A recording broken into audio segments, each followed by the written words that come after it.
in Indy today for the NFL Scouting Combine. Peter Schrager, Tom Pelissero, there is a name that keeps flirting with the #1 overall pick. And if you listen to Abdul Carter talk about himself out of Penn State, you would be convinced that he thinks he should go there. Now, those guys on the offensive line who are arriving will have to deal with Abdul Carter at some point coming off the line in another team. Those are the linemen. They're arriving for workouts and testing today. But that name I just mentioned, Abdul Carter, Peter, and Tom.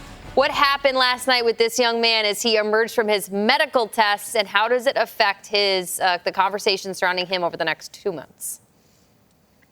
Well, good morning, Jamie. We are happy. It is the official start of the Combine Drills Day. It'll all go down today. It's going to be on NFL Network. I'm joined by the great Tom Pelissero. And yeah, Abdul Carter's name has been popping up in all the mock drafts as the first name to go.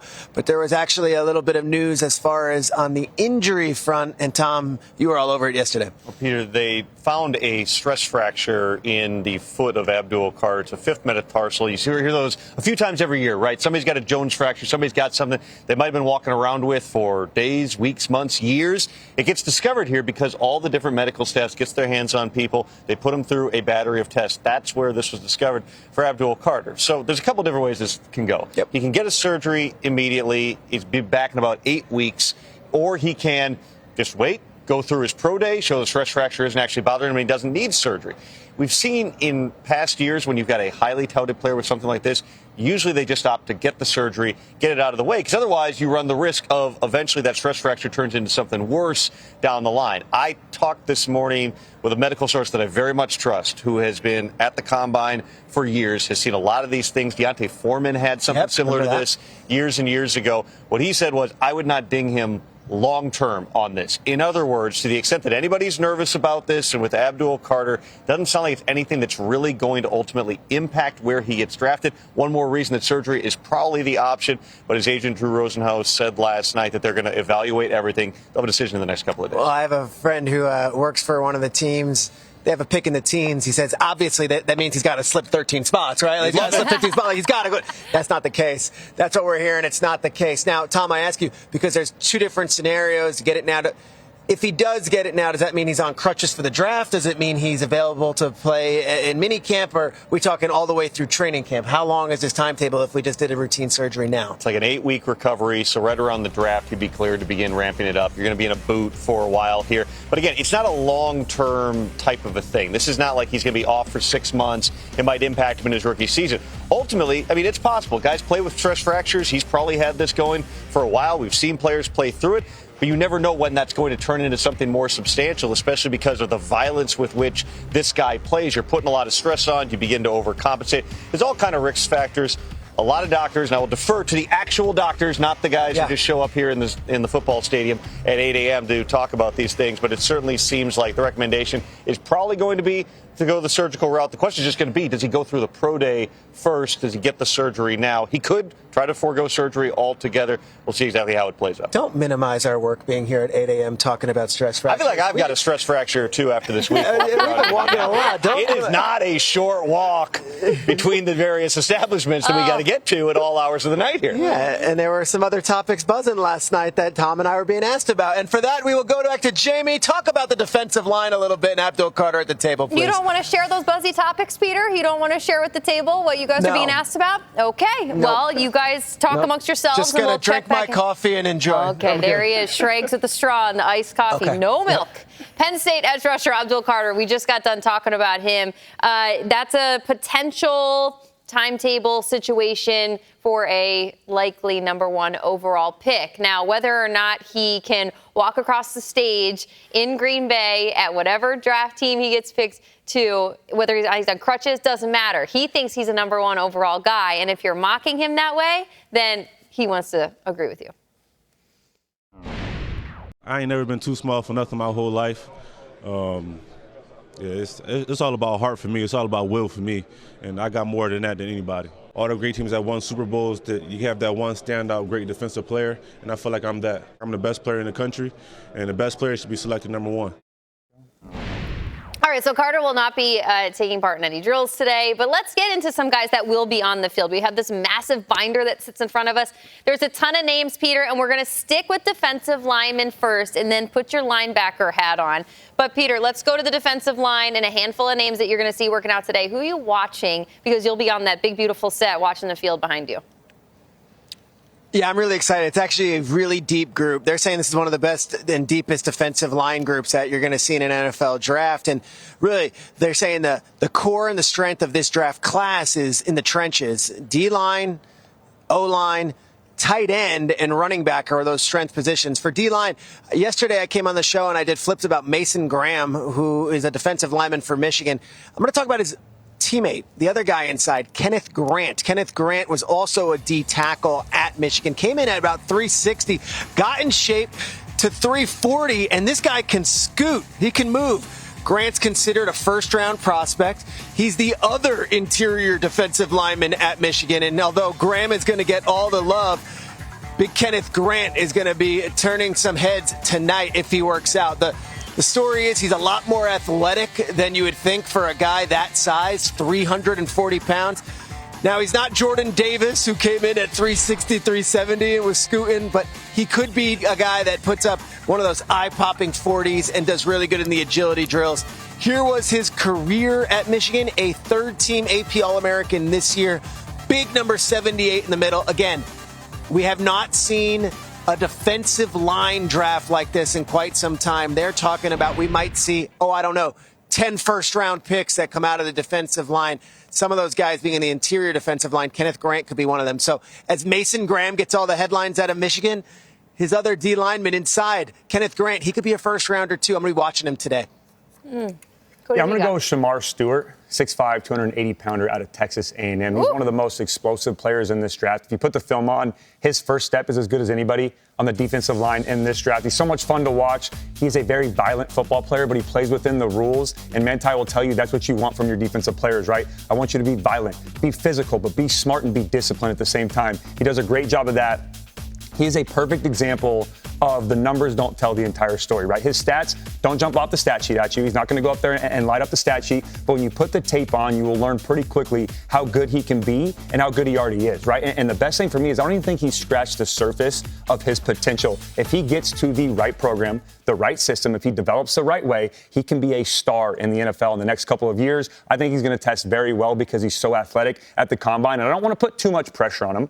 But the reason that I picked him and was persuaded to pick him is because a couple days ago at the combine, he went out and said he expects at 6'5", 280 to run either a low 4.5 or a high 4.4 40. Now, I don't want to put the pressure on him. He said he can do it. I'm picking him for my defensive line. Either way, I think he's going to go out there and crush it. I hope he has a great day today on the field. The combine is such a beneficial thing for people in small schools. You know, it's a risk for the top prospects, but for the guys in smaller schools, like Darius Alexander from Toledo, I think this is one of those opportunities and the stages where you can really go out there and show what you can do amongst the best talent in this NFL draft. The thing I like about Darius Alexander is this. He has the athleticism to stay in his gap.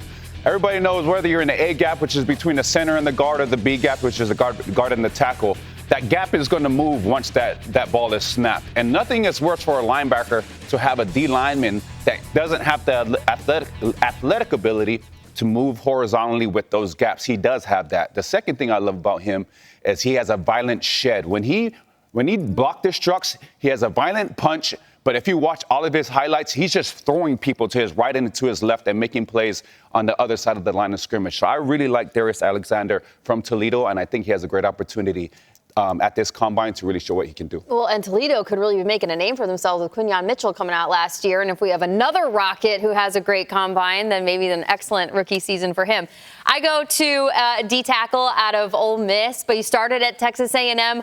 Walter Nolan can play defensive line perfectly, but he also can talk a great game. All right, so he's 6'3", nearly 6'4". However, he's just 290. And by that, I mean, some people are claiming that this guy could be, I don't know, not quite big enough to play interior defensive line. Well, to that, Walter Nolan said this week, ask the linemen that face me if they think I'm too small, especially once I get my hands on you. Once I do, you're gonna feel me. Okay, and that's not the only thing that Walter Nolan likes to talk about. Now, I say this, this is not my stake, this is not my claim, this is not my parallel. Walter Nolan said to the Draft Network just a couple weeks ago that he thinks that I am the next what following player. I'm about to put a picture up here, and this is who Walter Nolan thinks that he compares himself to and that he could be the next Aaron Donald. Give me the photo here, people. He thinks, look at that, Aaron Donald and Walter Nolan, that he could fulfill whatever expectation that we had of Aaron Donald coming into the NFL, whatever that may be, and however he claims that. I actually like the dream big and big name and swing big, Peter. It is a fantastic goal to set forth because we all love Aaron Donald, and he had a tremendous impact on the NFL in his time. Walter Nolan, good luck to you today, this weekend, and wherever you get drafted. Let's move on from the defensive line to the linebackers. Peter, you got a guy that you're watching from this group on the field today as Manti does a little linebacker dance? Yeah, I know Manti has a great affinity for the linebacker position. And Jamie, I know you love a great story. Carson Schlesinger out of UCLA had 27 tackles his entire career heading into this season. He then went on to have one of the greatest linebacker seasons that we've seen out of the Big Ten. He led the Big Ten in tackles, and better yet, he was third in the nation in tackles. This is a guy who was a walk-on. Then he was a redshirt, sat the bench for several years, 27 career tackles before the 2024 season, and then went out and dominated his conference. Schlesinger, long hair, has that Van Ginkel thing going. You will not be able to miss him out there. And the thought is, he can really boost his stock with a great combine performance. I spoke to teams who have been meeting with the different defensive players. They said, you want football IQ, it's Schlesinger. That's the guy. He's the one who's got it all up here. There's just not this huge body of work. It's almost like a one-year sensation. But if you know what work he put in, to go from walk-on to redshirt to then finally getting on the field and being the best linebacker for his school and being one of the best linebackers in the country, it is some story. Carson Schlesinger, from walk-on to combine invite to maybe a combine superstar tonight. So cool. What has always astonished me is the evolution of the linebacker. It's been more, it went from a big old dude that can stuff A gaps and B gaps to now it's like more of a smaller safety that can be more rangy and work from sideline to sideline. Well, this guy that I really like, and I've liked him since I saw him play against Georgia, is Jihad Campbell. I love this guy from Alabama. He reminds me of Jamie, get this. Rolando McClain. Oh. He is really, really rangy. He is tall, he's big, but he has the ability to run sideline to sideline. And when I watch this guy, there are certain qualities about linebackers that really stand out to me, and it's their efficiency and their movement. Mike Nolan, who was my linebacker coach majority of my NFL career, told me this: I'd rather you not move than to take one step in the wrong direction. This kid does not go where he's not supposed to go, but when he goes, that guy explodes like he's coming out of a cannon, and he makes plays all over the football field. So he's probably one of my favorite linebackers coming into this draft. And, man, Alabama has something about these linebackers and being dominant in the NFL, so I'm excited to see him. I'm going with Barrett Carter, 6'1", 230-pounder from Clemson, third-team All-American, first-team All-ACC. One of the most athletic players, not only at the linebacker spot, but in the defense as a whole in this entire draft. I'm so excited for him today to get out there and get an opportunity in this combine. And it makes me feel better when I do my evaluation, and Manti Te'o, one of the greatest linebackers of all time, we're on the same page. What he does so well is he moves sideline to sideline, right? He works very well when the plays, it's an outside zone away from him. When he has to pursue from the backside, he does a great job with his angles. He can show his speed. He's quick to read and react, and that's what you want from your linebacker. He's also very good at being a quarterback spy. I hate that, but I love it if I'm a defensive-minded coach, right? He does so well when he can sit there in the middle of the field when the quarterback breaks the pocket, when he works right, when he works left, when you're playing a Josh Allen, a Lamar Jackson. Now, that's a little different level than what he's played at before, but he does a good job in pursuit, and he's very athletic when he gets in space. He's another guy today in shorts and a T-shirt, and I know he's very physical, but he's going to excel in these drills. I hope he does a good job in the 40, and I think he's going to show these scouts how well he can move around the field. We can't go through a defensive draft conversation and not go with the Georgia guy at some point because of what the Bulldogs have produced within the NFL in the last couple of seasons. So Butt-Kiss Award winner Jalen Walker, come on down, the linebacker out of Athens, Georgia. There's something in the water in Georgia because if Bijan Robinson is going to get the acting bug, well, Jalen Walker is a singer and he's a voice actor. And in fact, if you are an SEC football fan, you've been hearing his voice during SEC commercials in the It Just Means More campaign. So this is a dynamic individual who is obsessed with football. He says, I'm a ball player. Just being on the field is my favorite position. And Manti, you'll love this. He gets a little crazy, too. He goes, I like the anticipation of one snap, I line up as the outside backer. The next snap, I line up as an inside backer. I find comfort in you not knowing what I'm going to do. He's kind of crazy like that, Manti. I mean, it's crazy. Very rarely do you set the terms as a defensive guy. You're always reactive, right?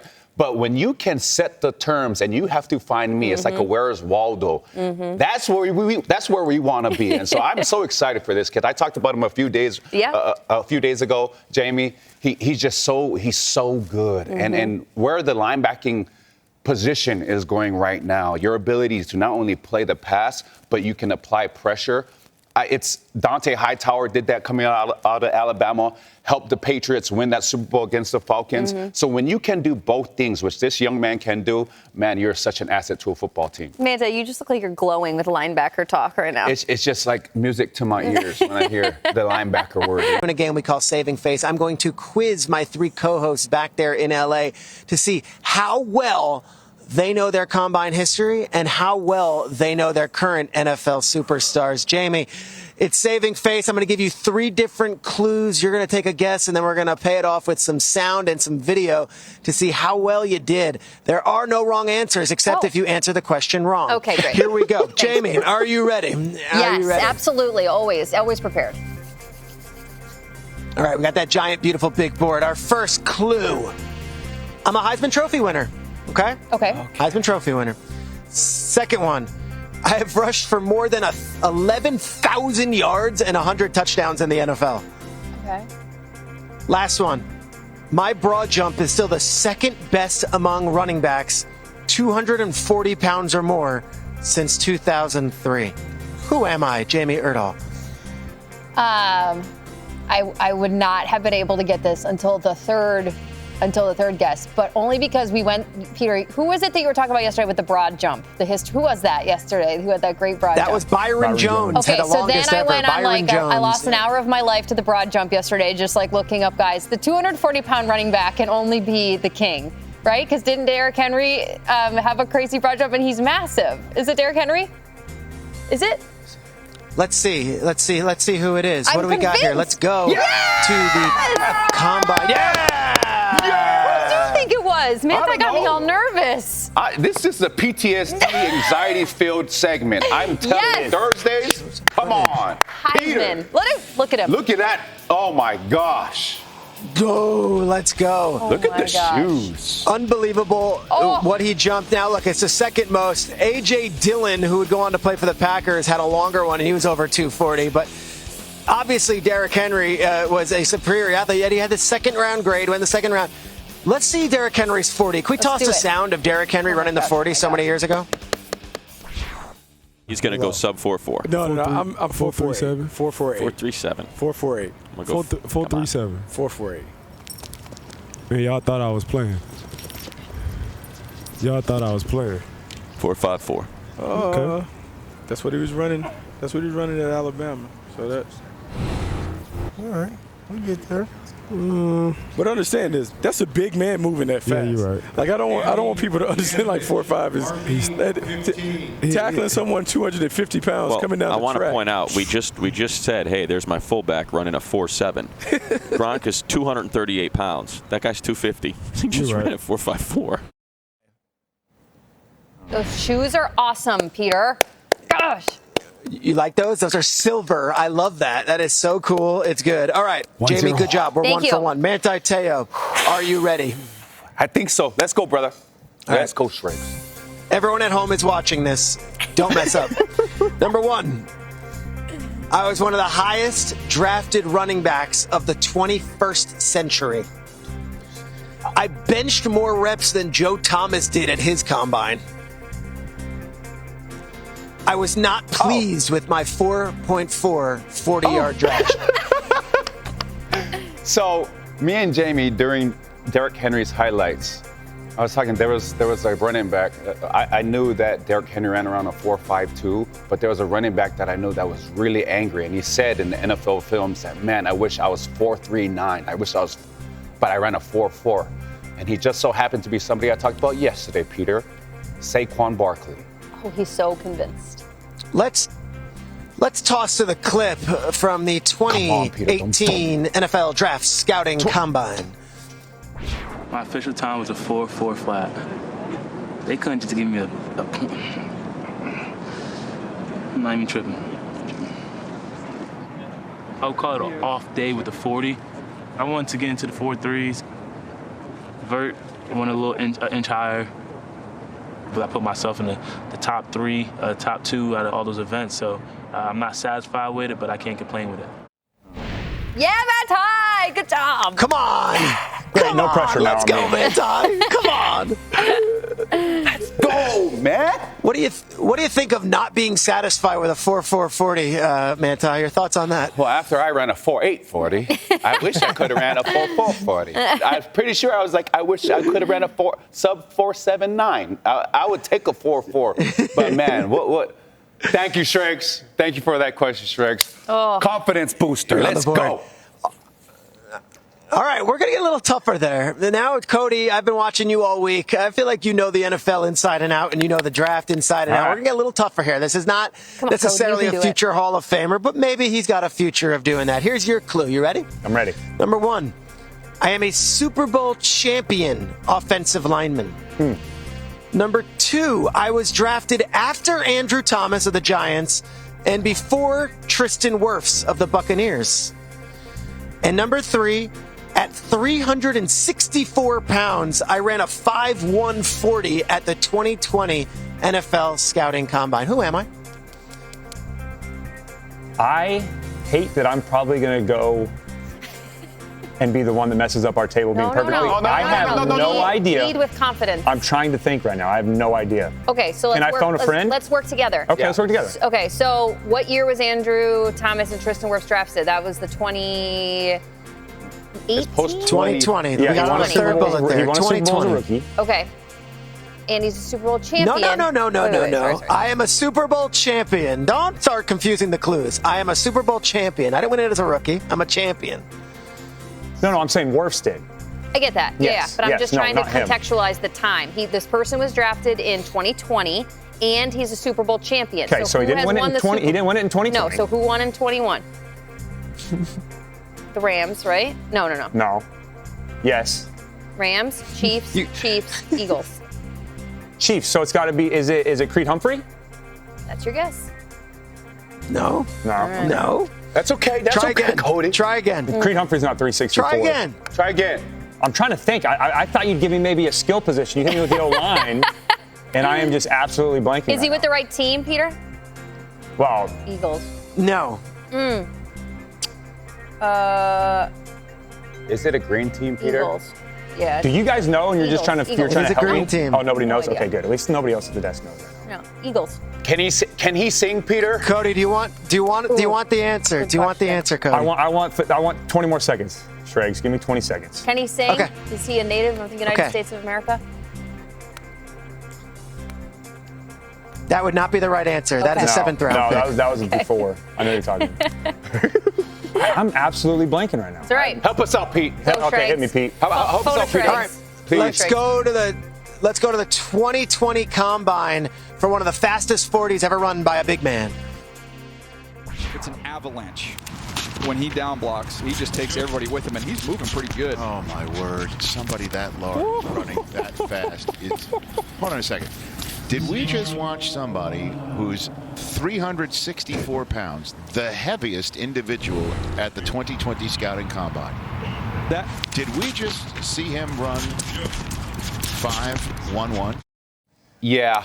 That's a fair play, Pete. I got to give you that. That got me. And in my defense, since that time I've been covering college. Yeah. So No, that's okay. I can't, Peter, I can't make an excuse. Peter, what we all did was we said it's because he didn't start with Yeah, he got. Eagles. I was trying to think That's who got drafted game. where. He goes to the Jets. Now he's with the Eagles. Yeah. That was We fair call play, that Pete. That an was good. initiation That was good. question. Nice. You just got an No, that was really good. Welcome to the fam. Now I'm ready for. Now I want another one. Hit me with another one. All right.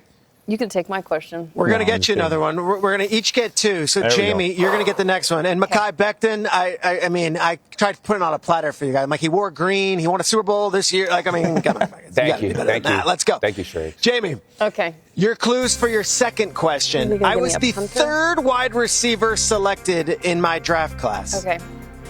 I caught passes in college from Baker Mayfield, Kyler Murray, and Jalen Hurts.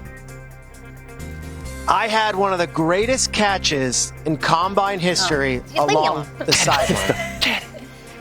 Peter always gives me a layup because of the college quarterbacks. It's CeeDee Lamb. It is. Peter, thank you for my day. Let's go to the combine. Peter, 2020. And let's see what happened. Spinneroni. Oh, Look at this thing. Peter, what was that like in the building? Both feeted. It was unbelievable. And in a different view, you'll see Chad Hall, who's the current Giants assistant wide receivers coach, who was the wideouts coach of the Bills. And, like, he basically just, like, falls down in front of CeeDee Lamb because he's in awe of the catch. It's one of the greatest pieces of artistry, and everyone in this building was just going wild when it happened. But, Jamie, I love you got these clues. What was it? The quarterbacks is what you got, or you remember the catch? I do not remember the catch. Nope, I do not have distinct dreams of ballet-like catches from the combine. But I do know that if you had left off Jalen Hurts, I would not have, because I don't know Oklahoma quarterbacks. But once you put the timeline in there, wide receivers. Once you put Jalen Hurts in there, I got it. And I don't know how guys get drafted in order like that. Pretty cool. Yeah. 2 for 2 system. Great Pretty job. cool stat from CeeDee Lamb that he caught passes from all those guys. And it's been Dak Prescott, Andy Dalton.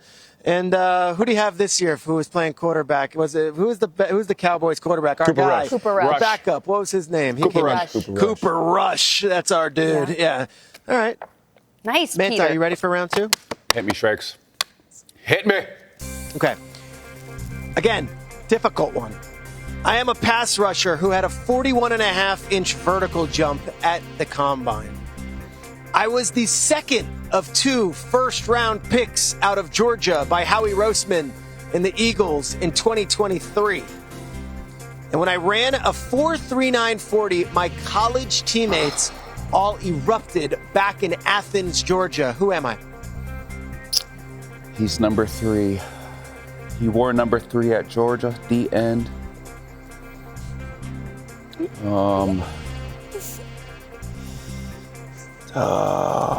What is his name?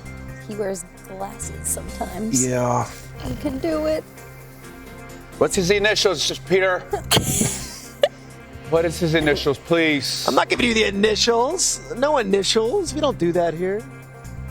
I can't believe they got this guy. I hate that. I know. Daniel Jeremiah lost his mind. I hate that I know both of your guys' answers, and I'm not going to know mine. Come on, Manta. That's how it goes, Cody. I know. I know. That's the game. You feel so smart when it's not your turn.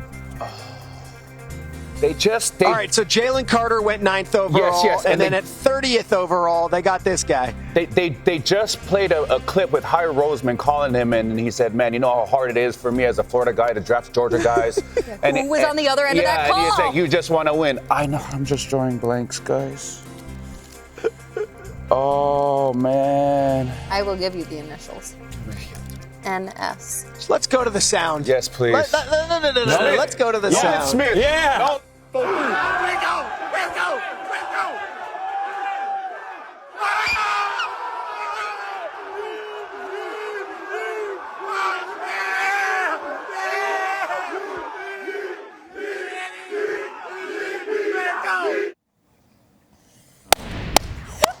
It is. Nolan Look at him. Smith. Wasn't that right, Peter, when That's they it. drafted him? We Daniel love it. Jeremiah lost his mind. That's it. Everyone lost their mind. That was unbelievable. I mean, it was an amazing pick, and he's now a Super Bowl champion in his second year. Cody, we're going to end with you here. Again, difficult one, but I'm ready. I trust you can I'm get locked this. in now, Pete. I think I'm ready. You can get this. All Okay. right. It would have been a lot easier if I just gave you, John David Booty footage, or I was like, here is some No, I other don't want an easy USC one. quarterback. Yeah, I'm ready. Now, you don't want an easy one, all right? Here we go. Clue number 1. Of all the running backs in my draft, I was tied for best 40 time with 4.37 seconds. I am the first running back in NFL history to start and win Super Bowls in my first 2 years in the league. Started as a rookie, started as a second-year guy, at running back, won those Super Bowls. And at the Combine, I revealed, while wearing sunglasses, that I looked up to LaDainian Tomlinson and wore his cleats as a kid. Who am I? I am blanking in. I do not know. Do you guys know? Yeah. You guys both know Back-to-back this Super one Bowl now? champion. Angry at the ground. He runs runs like a Tasmanian devil. All right, Isaiah Pacheco. There it is. We're really testing the college guy I'm here. trying to, your mind goes to like, all right, who was a first-round pick? Who's a top guy? I know. That was good. That was really good. That was really good. I Yeah, love that Pacheco. second bullet, Peter. That's the best one, of my favorite one. Let's hear it. Let's hear it from him ourselves. Let's go. Isaiah Pacheco, young kid out of Rutgers. Yeah. I look up to LT2, LaDainian Thompson.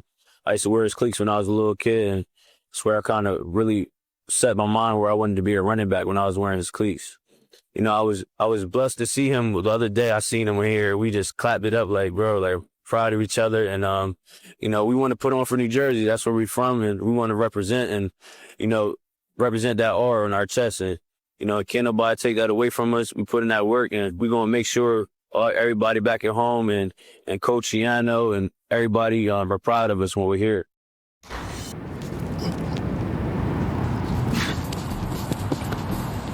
Isaiah Pacheco, the run doctor, right? 4.47. He would have a better one in his second run. He would go 4.37, and it would be the fastest 40 of any of those running backs that year. Cody Kessler, thanks for playing. You did well, dude. You did good. That was good. Now, though, I'm going to go home and do Combine trivia for the next 72 hours to get ready if I ever come back on the show again. Peter comes up with different topics, and you come out, you're like, wait, this is the topic now? And I love it, though. Prepared. I'm a football nerd. I love doing that stuff, Triggs. That was awesome. Question for you guys back there in L.A. Do you want to do this again tomorrow? We can. Yeah, let's do it again. Matthew Stafford buzz. Let's keep this conversation rolling. Cody Kessler, being a California kid, you have worked out adjacent to Stafford. You also know the impact that he's had on his teams that he has played for, both in Detroit and LA. What do you make of these conversations, maybe from both sides of it? There's a business and there's a effect that this could have on both the team and the player. Yeah, 100%. And earlier in this week, even with the talks of Stafford speaking to other teams and getting the permission to do so, I was still fully convinced he was going to be in Los Angeles this next season. I'm not quite there anymore. I'm getting a little worried. But I will say this, from the football side of things, Matt Stafford, in my opinion, is one of, still at 37 years old, one of the most talented players in the NFL right now, especially when it comes to arm talent. When you pair that up with his experience, his toughness, his leadership ability for this young roster that the Rams have right now, it makes so much sense to just keep him there. I know the numbers also have to make sense. That's the big thing. But he took this young roster to Philadelphia, was one play away in bad weather to going to the NFC Championship game. And this was a team early on in the season that a lot of people wrote off, right? I think if you go out and find a new quarterback, whether you go get a young quarterback, whether you go get a veteran, someone that's proven, you're doing a disservice to your football team, because when you have a young roster, it is so important to have stability at key positions. That number one spot is quarterback. You have Matthew Stafford, like I said, one of the most talented in the NFL. You also have a great combination between McVay and Stafford. Outside of Andy Reid and Patrick Mahomes, probably the best play caller quarterback combination in the entire NFL. Right? And if you just break that up after they've won a Super Bowl together, I just think you take a massive step backwards if you were the Los Angeles Rams. So I don't know what that number looks like for Matt Stafford. I don't know what he wants. I just think they need to find a way to get some common ground and get a chance to revamp and go back in 2025 and make another run at a title. Yeah, talk about numbers and values, and I'm so glad you made that reference, Cody. A few days have gone by. I've looked at all the narratives kind of surrounding this whole Rams transaction and Matt Stafford. And it kind of reminds me of the stock market. They're kind of treating it like the stock market. They understand that they have an asset, which is Matt Stafford. And he's at his max value right now. It's at a value where he can win you a lot of games and he can take you to a Super Bowl. Matter of fact, he won you a Super Bowl. And we talked earlier in the week that he was one play away from getting you to the NFC Championship and possibly the Super Bowl again. Now, the Rams also understand that value can only go down with age. He's not going to get any younger, and there's a market right now that is in desperate need of a quarterback. So I think there are teams out there that may be so desperate that talking about prices and numbers that they might present the Rams with a price that could set them up for short and long-term success. And I think right now where the Rams are sitting is they're just trying to figure out what that price for other teams will look like. How desperate are these teams going to be? Now, do the Rams want to get rid of Matt Stafford? Definitely they don't want to get rid of Matt Stafford. But if there is a desperate team that will give them the proper pieces and the compensation that can set them up for short-term and long-term success, I mean, it might be something for them to entertain. Right, because they're the rare situation right now where they're young and they're good. Their defensive draft last year was off the charts. You still have Puka Nacua coming into his own, and they decided to move on from Cooper Kupp this offseason. Peter, your thoughts on John Lynch's take there, the fact that they're going to keep it private, but at least that's a pretty positive sentiment for a quarterback? I think the Purdy conversation has taken a backseat to the Stafford conversation, and a lot of people are looking at those top 10 quarterbacks and how much they get paid. You know, Tua's making more than $50 million. Trevor Lawrence is making more than $50 million. Should Brock Purdy make more than $50? I think he will. And if that's the case, that's where the Stafford camp is like, well, what are we talking about here? If you're going to pay Purdy, Tua, and Trevor Lawrence that money, why can't Stafford make that money? So It's an interesting offseason for the Niners. There's been some changes along the coaching staff, of course. On the defensive side, I believe Brian Griese's no longer on the offensive side from what we're hearing.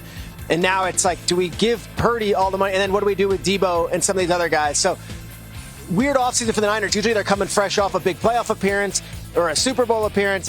They missed the playoffs last year, and now it's, do you reward Purdy? I think he will get paid. I just don't know the timetable exactly when that's going to happen. Yeah, I agree. Does Brock Purdy deserve $5 million next year, and that's what he's due? Absolutely not. He deserves more than that, right? But just what that number is going to be, I have no idea. You look at 2022, he comes in, plays well, goes to the NFC Championship game, tears his UCL, right? And then he recovers, comes back 2023, plays tremendous. Comes out and has 31 touchdowns, 4,200 yards, only 11 interceptions, goes to the Super Bowl, is one stop away from winning the Super Bowl against the Chiefs. And then last year, right, regresses a little bit. They struggle. They go 6-11. They don't make the playoffs, right? They finish fourth in their division. He had 20 touchdowns and 12 interceptions, and now we're talking contract. I think that's the problem for Brock Purdy right now. And like Peter said, they have a lot of unrestricted free agents. And something that stood out to me with John Lynch was the end of that quote. He mentioned, look, there's no guarantee, but we'll endeavor to get it done. That just tells me I think this deal is going to be a little bit more difficult than people anticipated. Now, again, like I said, Brock Purdy absolutely deserves to be paid. I just don't know what that number is going to be. Well, I agree with you, Cody, that the 49ers as a whole regressed this past year. As far as Brock Purdy is concerned, I think he progressed. I think he played his best ball in 2024. I remember watching him right over here across the street at SoFi Stadium in this very game against the LA Rams go without a Christian McCaffrey, without a Deebo Samuel, have Juwan Jennings, Juwan Jennings as his number one receiver and go for like 3-4 touchdowns. Third and Juwan. There was George Kittle was in and out. Brandon Ayuk got hurt. So I think that Brock Purdy is more than deserving. Mm-hmm. He fits their scheme. He plays with a chip on his shoulder. And for some reason, he just seems like somebody that plays beyond. He plays the game for more than just the money. And no matter how much you pay him, he's still going to show up as Brock Purdy, number 13, the captain of your team. And he's still going to compete. So I think he's more than deserving of a payday. Yeah, so I agree with you, and that was an awesome game for him. And the fact that it is third and Juwan, and he had to go first and second down to Juwan in that game. Cody, I'll ask you, Peter was right. Brian Griese is stepping away from the 49ers as the Brock Purdy's quarterback coach, or the quarterback's coach of the team.